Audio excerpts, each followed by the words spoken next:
Hi Crossroads family. Our church app recently underwent some renovations. This quick video will highlight exciting new features and some tips on how to navigate it. If you already have our app, all you'll need to do is update it. If you don't have our app, just visit the App Store or the Google Play Store and search for Crossroads Church ABC. Whether you're updating our app or downloading it for the first time, the beginning process is the same.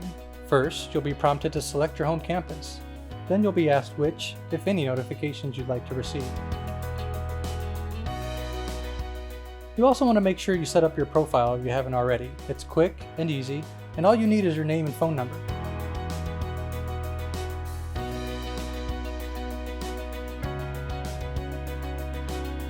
That's it. You're done, and you're ready to start using our app.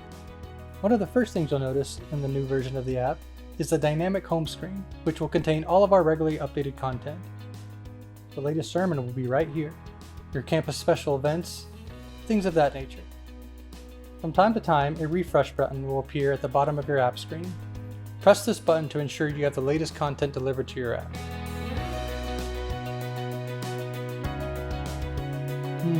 Fourth time this week. Might have to check with the wife on this one.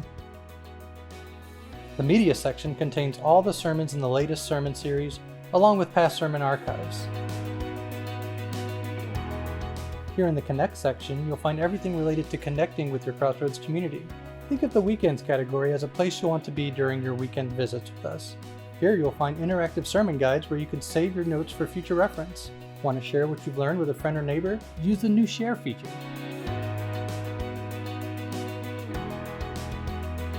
You will find it just as easy to give on our new app as it was our old one in the Give section. For a full list of events, form signups, ways to get in touch with us, and even more, check out our More section. If you ever need to change your location, simply click the profile icon image in the top right corner. Next, you'll press the settings icon, which you'll also find in the same place. Depending on your profile image, the icon may be a little hard to see. Then, find and select My Campus and change it to the campus you wish to make your new home campus, or at least the one you'd like to receive your notifications from. Most of all, have fun exploring the new features, and we look forward to connecting with you soon.